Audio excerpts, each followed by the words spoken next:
Just so you know, the gap between Katara and Azula is 10 times bigger than you think. It's not even close. Just so you can have a good idea, Azula can't hang with Katara, season 2 Katara, mind you, in a one-on-one fight. Like, literally, why else do you think that they both literally had to jump her alone?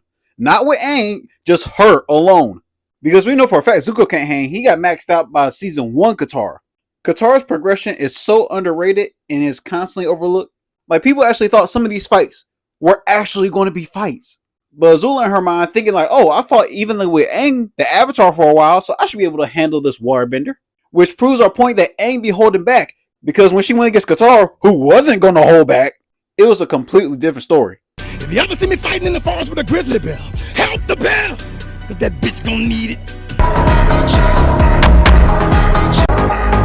Oh, that's me. You're probably wondering how I ended up in this situation. I'm just saying that the gap between Katara and Azula is ridiculous. And I'm talking about season 2 Katara and Azula. But season 3 Katara is literally out of this world. It can't even compete. Literally, Azula had to get power from Sozin's Comet to even be close to Katara. And I want y'all to really let that sink in. And there has been multiple times where Katara could win one-on-one with Azula, but Azula ducked that one-on-one smoke every time. Whether it's with the help of Zuko or Ty Lee and May, which is wild since she want to harm the head on her beloved bald monk, but whenever she want to run the ones, Azula want to duck and dodge.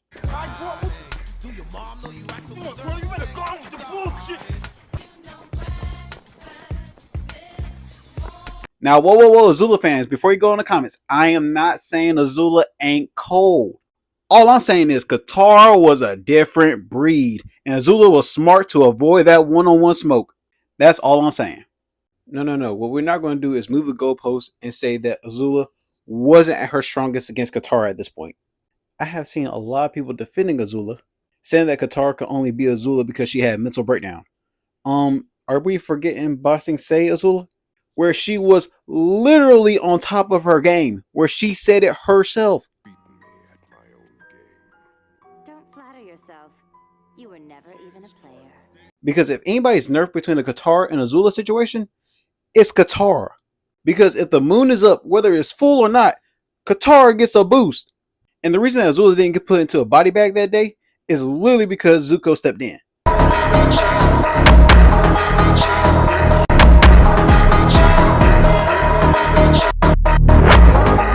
At this moment that he knew he fucked up. No, help!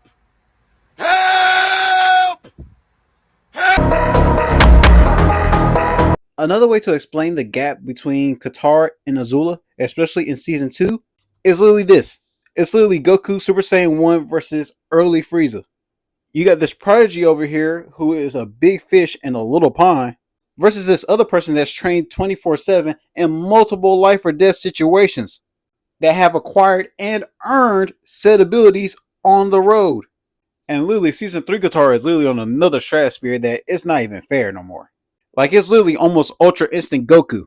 And with Azula becoming unhinged and staying at her consistent level where she's not upgrading or anything, but get random not earned power boosts by Sozin's Comet, she basically came back as Mecha Frieza. And we both saw how that ended.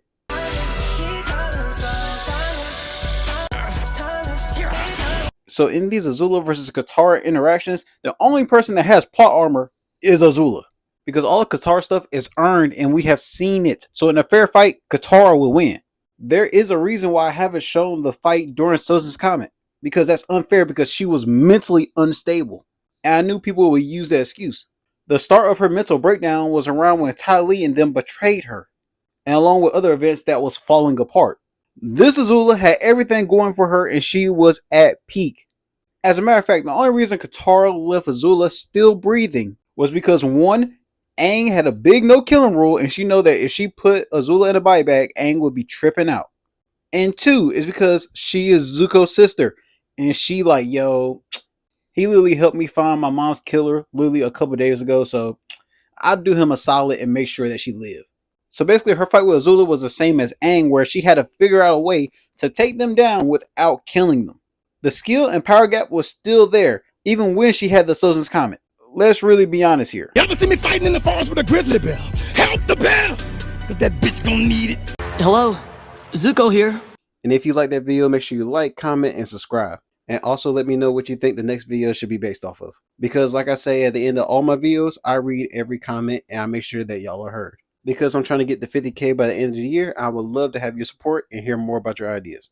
I hope you're able to apply these words in your everyday life. And Lily, thanks for watching. Oh, and a reminder, drink water. Perfection and power are overrated. I think you are very wise to choose happiness and love